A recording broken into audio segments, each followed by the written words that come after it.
welcome to this week's episode of Giant's Healthy Innovators Live TV. My name is Barry Shrier and I'm your host. I'm the founder of Giant Health. Giant is an acronym which stands for Global Innovation and New Technology. And we're a global community of nearly 200,000 people, everybody around the world whose business is healthcare, technology, and innovation. Every week in these episodes of Healthy Innovators TV, we love to bring to you some of the most interesting, leading, dynamic people that are doing forefront innovation in healthcare, technology, and accelerating the delivery of healthcare services at lower cost. Our vision is to improve the health and the well-being of people around the world by supporting entrepreneurs and encouraging the acceleration of new technology innovation and adoption of that. So once again, every week, we love to bring to you some of the leaders in these fields. So today we have Morgan and Abel. Hello, guys. How are you guys doing today? Good. And yourselves? Yeah, doing very well. Thank you. We'd love to talk about some of the biggest issues in healthcare and some of the challenges that we have in society and how we're addressing those with great innovations. So Morgan, to begin with, tell us a little bit about that. What's an example of a big healthcare theme or a big challenge to society? And tell us a little bit about what you guys and your business are doing to address that. Well, I think one of the biggest issues that's felt just not in the US, but globally, is probably the shortage of caregivers in the world. We see a lot of family members and friends stepping up to help loved ones with chronic health management, various issues that they may be facing. And these individuals are also trying to carry on lives of their own. It can be very overwhelming and very stressful. So a lot of our products and the services are geared towards being able to address that properly, being able to supplement caregivers. And that can go for people that do have that as a professional job, as well as those who are stepping up for a family member. So like being able to automate medication reminders, being able to automate vitals reminders, just making these daily items a little bit easier. So it's one less thing that you have to have kind of knocking around in your brain. Absolutely. Yeah, no, this issue is huge. And obviously with the pandemic, I think the challenges are growing even more. So thank you for the introduction and really interesting. Abel, tell us a little bit more about it, please. What's the name of the business and what's an example of some of your products and services? Sure. It's Electronic Caregiver. We're based out of Las Cruces, New Mexico. We primarily focus on servicing the aging population.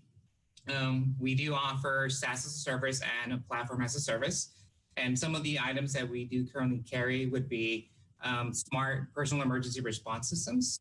And some of the new items that we have would be ADDI 2.0. Fabulous. What are examples of your customers and how do they engage with you guys? Sure. There's different organizations that we pair up with, healthcare organizations. It could be from local pharmacists, hospitals, hospice. We have a different variety of customers that we partner with. In addition, we also service some of the end users. So we do have actually a private side to our company. Oh, okay. And how long have you guys been going for? So we started back in 2013, give or take. So we've been going for about 10 years. Nice. Oh, excellent. Ancient in the world of innovation and startups. So Morgan, tell us a little bit about yourself. How did you get to where you are today and what's your background, please? So my background had a lot to do with research. I actually have both of my degrees are related to psychology, with my master's being in experimental psychology. So not the counseling stuff as much as research and being able to learn how to construct studies and follow through with that. So a lot of my interest professionally has kind of come in with being able to make some type of a tangible difference. I find theoretical things very interesting, but when it comes to what I get passionate about, it's things that can be applied. So, so I ended up here because we do have a very really great hold with being able to create these tangible differences, with being able to look for services that are actually filling a need. And I find that very rewarding to work in a field that prioritizes that. Absolutely. Yeah, no, that's interesting. And congratulations on what you guys are developing and what you've accomplished already. So, Abel, give us an example so our listeners from around the world can really understand what you guys do and how your customers engage with us. Do you want to give like a case study or just an example of a situation out there with a patient or a provider and what they're doing in their collaborations with you guys? Sure. Just recently, with the pandemic, like most of us around the world, we were hurting a bit across the country for hospital beds. So the company decided to partner up with our local hospitals in the area, and we did COVID to home. So we were able to provide our hardware with our software with the brains behind it. And what it did, it freed up the hospital bed. So what it did, if you were a patient with mild symptoms, you would actually be discharged home with our system or to one of the local hotels, and that would free up beds back in the hospital. So it made a big difference. We never saw any shortage of bed where we had to turn people away because we didn't have any beds. Wow. Oh, excellent. That's very impressive. What would your customer was the hospital or the insurer or the hospital itself? Mm-hmm. Okay. What would they have done previously without your platform or without the services that they could gain from you guys? Sure. Most of the time, what we noticed, some of the neighboring hospitals here, like in El Paso, they would turn away patients. Sometimes, yes, or they would actually have to send them outside to different tents that they popped up.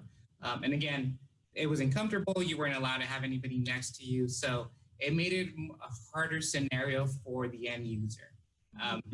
I, for example, my father-in-law, who actually went through COVID, he was there for 3 months and none of us could visit him while he was there.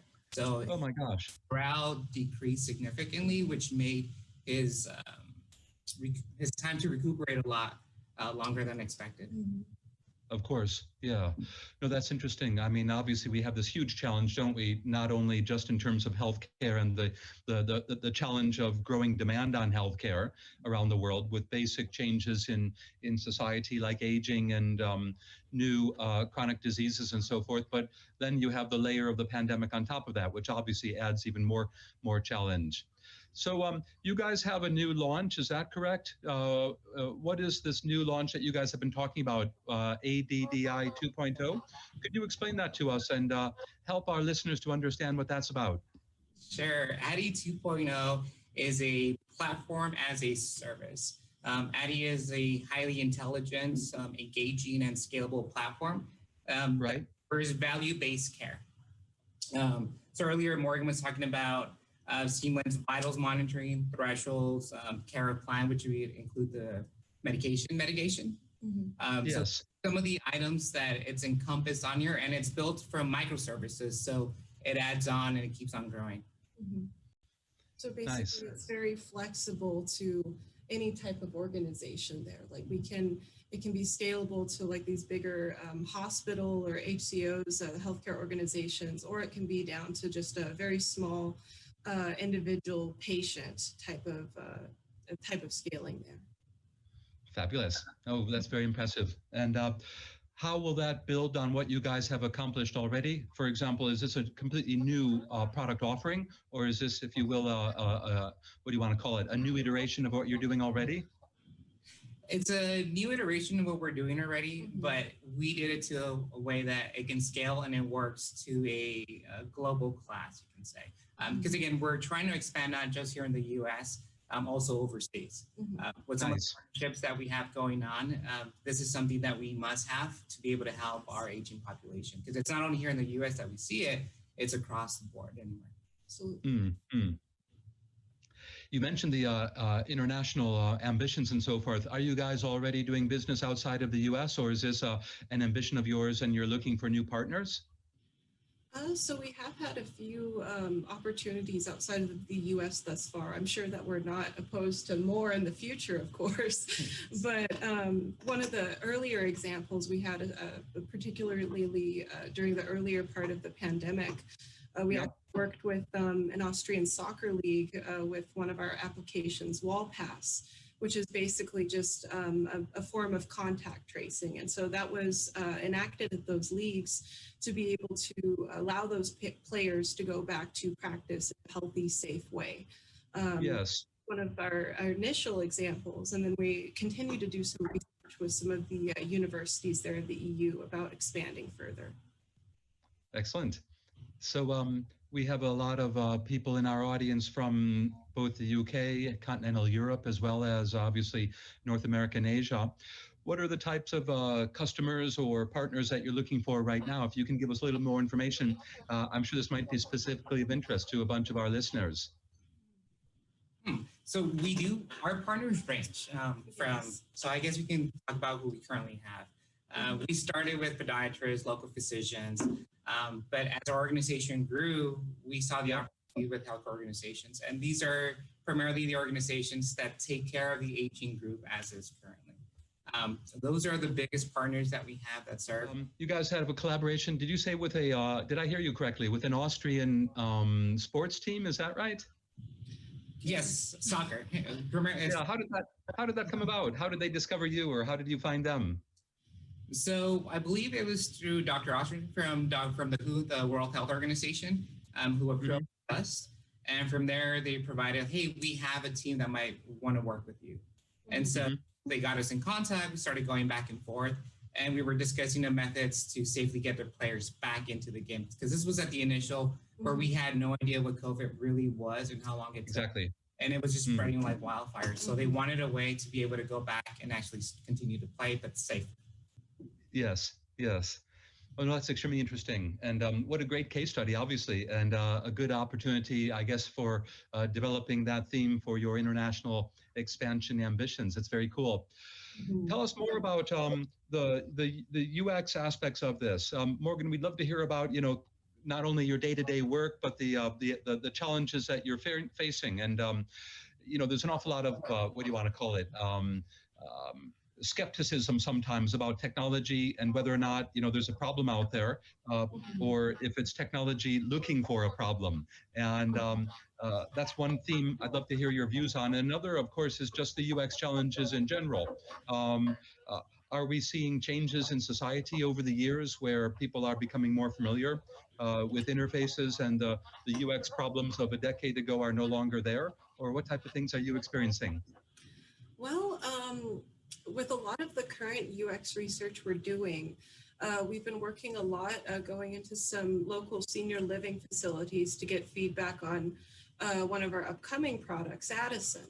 And so that's a specific product. I think it speaks very well to some of the aspects your question brought up. With seniors and older folks, we do tend to see a lot more tech hesitancy, a lot more uncertainty there. And I don't want to say that that's completely unfounded, because it can complicate life. It can make things harder, but it can also do a lot of really great things. And as we've been going into these facilities and we take the product in, we'll be showing different aspects of it, getting feedback to see how we can continue to improve. And a lot of times we'll have many people who came in somewhat skeptical of why we were there and what we were doing. And by the time that they go through the 45 minutes or so with us of talking back and forth, of us answering their questions about what our goal is, about where we're trying to help both caregivers of any type, really, as well as the patient, they see a great deal of value with it. And a lot of a lot of them see like, I could see this being helpful for myself, or we'll bring up a neighbor where they see that they're really struggling, where they might have, we'll have some people come in and talk about the person that has pill boxes just scattered all over their counter. And, like these are common problems. And anything that we can do to solve those, I think, is just going to aid in people's care and being a little bit better at being able to comply and adhere to the care plans they really need. Exactly.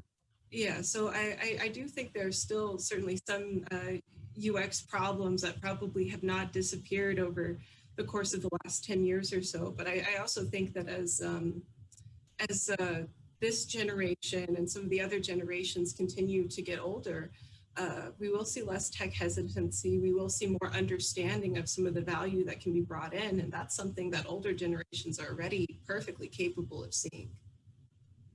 Yeah, Morgan, thank you very much. It's a really good point. And this theme of tech hesitancy, Does that also overlap with the theme of inclusion? Are you finding, are there different, what do you want to call it, demographic categories or stratifications in society where maybe some groups are more tech oriented or others, or some people can't afford or don't necessarily have access to the tech that you guys, that makes part of your own proposition?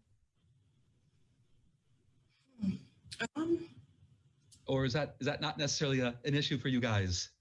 I don't know. I don't really see any specific groupings, I guess I would say, in relation to these attitudes. It can be quite variable from the groups that we've seen. Mhm. I think it really depends on the person for some of this too, and maybe some of the experiences they've had up to that point. I think specifically related to tech hesitancy, from what I've seen going into the facilities, I would say that experience and exposure to those technologies is probably one of the biggest factors about their comfort. Yes. Yeah. There are some people that come into the sessions and over the course of talking, we'll find out that they have some type of technical background, Okay. type of research background, and they really don't have any hesitance about the technology. They want to learn more, they want to dig deeper. For Nice. people who, say like they can even operate a phone, that can be a lot more variable. There are some people who are very open to learning, very open to exploring some different things, and there are others that don't quite share that view. No, interesting to hear your experiences there. Mhm. So, Abel, your role is on the technical side, is that right? Yes, sir, that's correct. Yeah. How do you interface with the work that Morgan's doing? How do you guys combine the, if you will, what do you want to call it, the user-faced UX requirements with the development of your technology platforms and services? So we actually take that feedback, especially if it's consistent across the board that we get it multiple times. Then we Right. actually build it into our Scrum. We do it, add it to our backlog and see where it fits so we can start designing the UI or the user interface. Most of our stuff that we do is in Node.js and React. And so that's on the technical side. That's to make it a lot more responsive in regards to it. Same thing with Addison. Addison is built on a gaming platform. So we do the same type of changes in regards to it. Oh, okay. Tell us more about Addison. We'd love to hear about that. Sure. Addison, we talked about Addy 2.0. That's the brain behind everything that we do with our operation. You can call it, that's the intelligence. Addison is your front facing. She's the face who you're going to be able to conversate, talk to. She's going to be the buddy. I don't know if you've seen pictures of her, but she's approachable. We want her to be like your Google, your Alexa, that right now it's just a device, but you have a face to talk to. Just like you and I are talking over video right now, she'll be communicate with you and be like, oh, hey, we noticed that you didn't take your medication today. Would you like to go ahead and take it? And she's going to be interacting with you on a daily basis. So when I presented this to my dad's Hispanic, he's typical. He's like, what's that? And then he's all like, oh, this is awesome. And he's 67, and usually he's one of those, oh, I didn't want to use a cell phone. And well, I started traveling more, our family separated because we're in different parts of the country as we actually got older. And he needed a way to communicate. And so now that it's Addy and the future where it's going to, it just makes it a lot funner for him to interact. It keeps him going better. So it gives him a reason to smile and be like, oh, she said a funny joke today. I've never heard that before. So. I think we have a video of some of the capabilities too that we'd send along as well. Meet Addison. She may look like a character in a sci-fi movie, but the virtual caregiver provides real-world help to those in need. Hi, Tony. You wanted me to remind you when it's time to take your medications. Do you want to take them? Say yes, snooze, or no. Addison transforms a home for the first time into a smart health home. From chronic disease management to rehabilitation, behavioral health, overcoming isolation, depression, there's so many things she can do. Addison would be set up throughout a person's home with a series of touchscreen monitors and some visual sensors throughout the home so they can interact with this virtual 3D avatar like she's a real person. Electronic Caregiver, a health and safety monitoring company, has spent more than a decade and millions of dollars developing Addison. So when I look into the future about what Addison is going to become, I believe Addison is going to disrupt and transform the entire virtual assistant industry worldwide. What's your favorite color? I like pink too. Great choice. To get the best reading, please position yourself sitting upright, with your feet on the floor. Addison is designed to provide affordable, comprehensive health monitoring and wellness support at home because the vast majority of people want to stay in their own homes as they age. Addison is designed to fill in the gaps when caregivers are not in a person's home. She appears in interactive environments that develop over time and target a person's needs. There is a privacy button, and when a person is not engaging with Addison, She can be there reading a book or taking part in one of her hobbies, playing some music. Addison, I'm not feeling well. Can you let my mom know? Okay, Chloe. I will let your mom know. but it is the personal interaction between a client and the virtual caregiver that makes the relationship real. Tomorrow's Addison will be turning on your coffee pot, reminding you the pollen count's high and to take your inhaler and what time you have your first appointment at work. But at the same time, she'll be working with a spouse on prenatal care upstairs while coaching a 7th grader who's about to catch the school bus on how to diffuse a situation at school where they're getting bullied. Addison is that solution. It is that technology. It is those capabilities. And she's here today.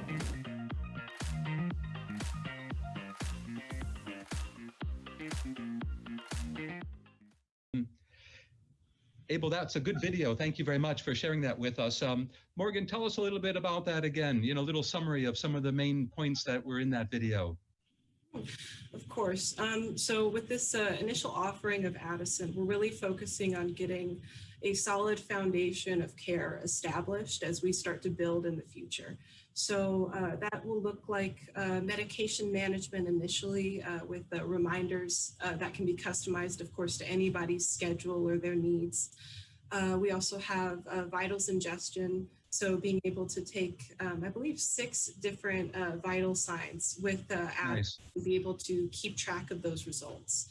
So you can see the history of that over time and be able to just have a better understanding of your information, especially if you aren't used to being able to track that or maybe have an inconsistent way of tracking that. Of course, we offer emergency response through that, as well as some calling to emergency contacts and a few different medical services too. Excellent. Quite a comprehensive package. It's nice about all these features, obviously. Do you guys plan to be developing a lot more features, or are you going to keep it narrow and try and grow out from where you are? I think that we'd like to offer more features and keep it somewhat customizable to what individuals may need, kind of similar to Addie, where you can take that structure and kind of make what you want of it. I think we would like to do similar, but with the front end of Addison, where depending on the different patient, they can go in and be able to have right what they need and just what they need right at their fingertips. And a different person could have exactly what they need as well, and it might be a little bit different. So we plan to continue iterating. Yes, that customization is really important, isn't it? And I think that's a big theme in the developments of new technologies, kind of overlapping with the personalized medicine elements of digital therapies and so forth. So no, really good to hear about that. So tell us about the experience you guys have had as a business throughout the pandemic. How were things going, for example, in 2019? What happened? Has that had an impact on your strategy or the direction that your business is going? We'd love to hear more about that. Sure. So during the pandemic, we planned for the worst. Like any company, we didn't know how the time frame that this was going to take, if we were going to be closed indefinitely. Yes. We were planning ahead.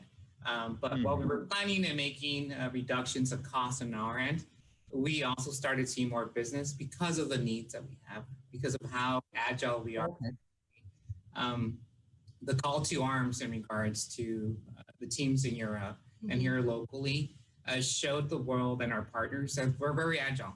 Like the needs for the world is what actually dictated how we were pivoting.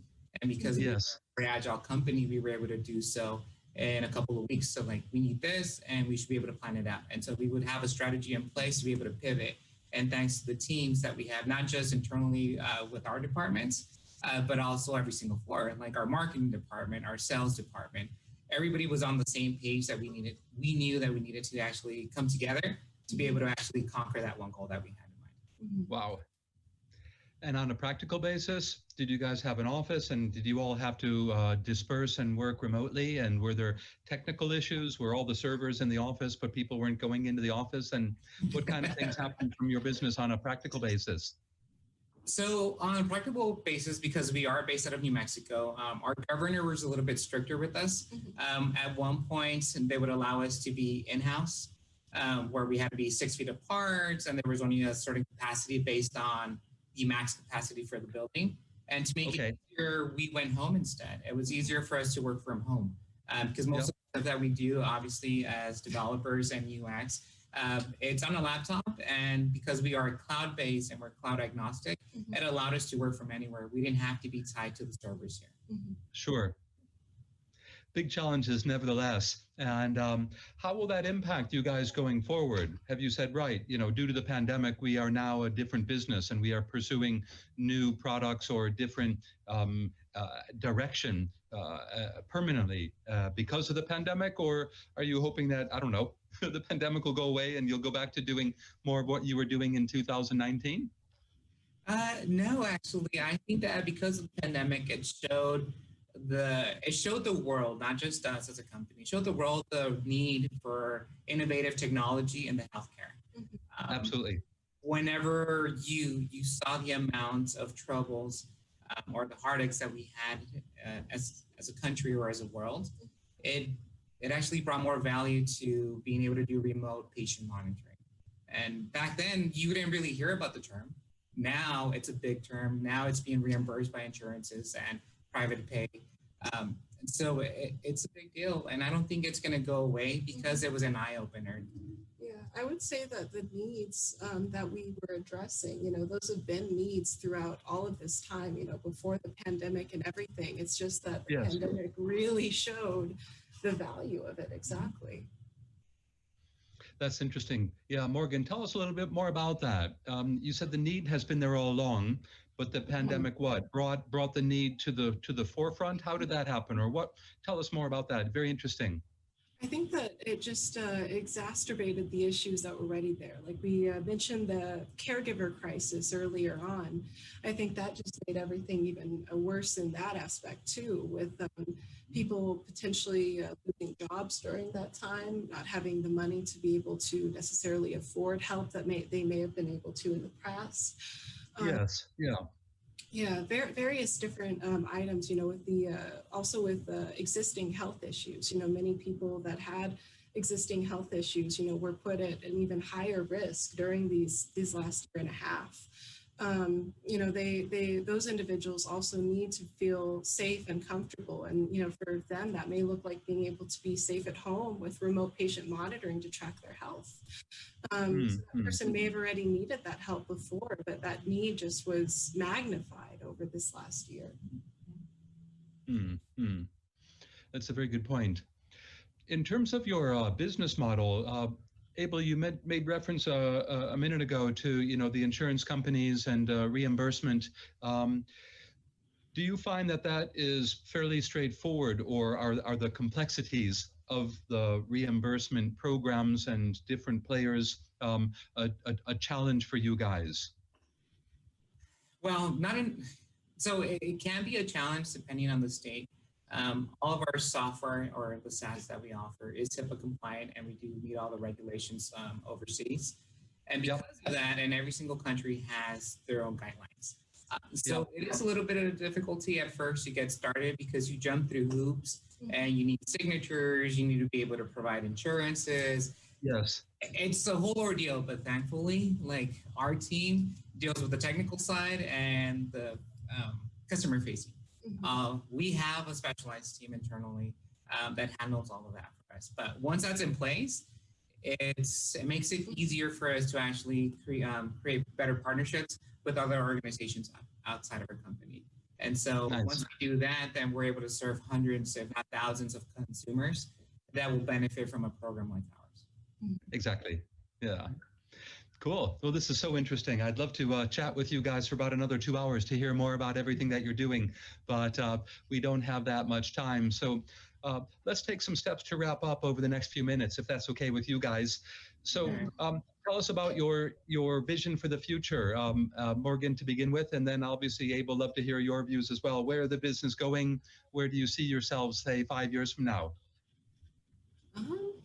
Well, I think the biggest focus in my eyes going forward is Addison.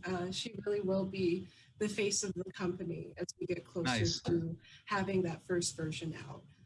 Yes. And so for me, I think there's a lot of excitement about getting the last of that of Addison finished up and being able to have that go out to the market. And then from there, I'm just very eager to receive as much feedback as we can and continue improvements, work on some of those features, and really let the market tell us where should we be putting the energy in Addison once we have that foundation established. Where's the next step for us? For me, I don't 100% know what that next step will be until we get that user feedback. And so I'm very excited to hear what it will be. I trust that we will be agile and continue to move forward in the best way for the customers we serve. Exactly. Yeah, no, that's crucial to hear you talking about the user feedback, to be putting the customer in the center of your universe. This theme of patient-centered medicine, lots of people say, well, what do you mean patient-centered medicine? Of course, all service of provision of healthcare should be patient-centered. And of course it should, but it so often isn't. So it's very impressive and gratifying to hear you guys how your world is revolving around the needs of your users with all of that attention. So that's very cool. Likewise, Abel, tell us, from your perspective in terms of the technology, the platform, the opportunities in front of you, where do you see yourselves going over the next 5 years? Sure. The main focus will continue to be Addison. Addison has been a dream of our CEO for years. When we first started, we were a small corporation with 8 individuals, and I'm a mechanical engineer, so I'm not a software at heart. And he comes to me, it's like, I have a dream. And he started talking about Addison. We're like, we can do it, but it is. No way. Yeah. And so we're happy that we have her coming to market here soon. And what we're trying to do is fulfill the dream. He has a wish list that we as a team are working together to complete. And I believe that wish list that he has actually aligns with what the market is currently needing today. That's the reason why it was so easy for us to pivot when we needed to pivot with COVID. Superb. Very, very exciting. And how good to have you guys on today's episode. Really appreciate your time and so very interesting. Let's summarize now. We do have a lot of listeners working across the entire spectrum of healthcare, from the largest global corporates to the smallest startups, lots of investors around the world, obviously lots of clinicians and hospital managers, and of course, thousands of people like yourselves developing new technology innovations. Do you have any particular ask to them? Are you looking for investors? Are you looking to recruit? Would you like to sign up some international pharma company partners? What are examples of the types of people you're wanting to reach out to? And surely a lot of our listeners might fall into those categories, and we can put you all together. So I think our company is always looking for new opportunities, either if it's in the form of investments or if it's partners that we can actually share the technology with. Because us having a technology is great, but we need to make sure that we're able to integrate with other care providers out there. Right. We're trying to expand so that way we meet the needs of every individual. We have focus that we currently have for your main, let's put it this way, your main vitals that we're trying to do. But there's always a niche, and that niche, we have APIs that we're willing to share if they're willing to integrate. And make sure that we can create partnerships that will benefit in the long run in regards to the consumers, because our end goal is the well-being of the consumer. If we can actually serve them and efficiently, then it would be in the best benefit for us. Yes, yeah. Perfect. Hey, well, look, this has been so interesting. Thank you, Morgan, and thank you, Abel. What a pleasure to have you guys on. And so at the bottom of this video, we'll have links to your company, of course, and we're very keen to keep in touch with you. We'd love to have you on an episode sometime in the future to hear more about your progress and to see how things are going with your platform and your success both in the US and internationally. So thank you once again. Really, really fascinating to hear about your work and very impressive. So congratulations on all you guys have accomplished. Thank you so much, Barry. Thank it was you. a pleasure pleasure joining you today. Yes, definitely. Look forward to any future times too. Good stuff. Well, we certainly hope you guys can join us at our big international event, of course, coming up on the 30th of November, 1st of December. That's the Giant Health event. According to the Financial Times newspaper, that's Europe's largest, most valuable annual healthcare tech event. So to all of our listeners around the world, thank you very much for joining us. We'd like to thank our sponsors, our knowledge partner, McKinsey, our other sponsors, like, for example, Barclays Bank and Vodafone Business, and all the other thousands of companies and investors and people working in the forefront of healthcare and tech and innovation who've been following us and supporting our international expansion. We invite everybody to go to our website, www.giant.health, learn more about our upcoming event. Again, the Giant Health event on the 30th of November and 1st of December. It's both a real-world face-to-face international conference as well as a virtual event. So all of you from around the world can participate remotely if that's of interest. And also, we hope that you like these TV shows. Please subscribe to our YouTube channel and like these shows, and we'd love you to share them with everybody so we can grow our community and serve everybody more successfully. Once again, my name is Barry Shrier. Thank you to Morgan. Thank you to Abel from Electronic Caregiver. Great to have you guys on the episode today, and good luck with all of your important and very impressive work. Thank you very much. Thank you.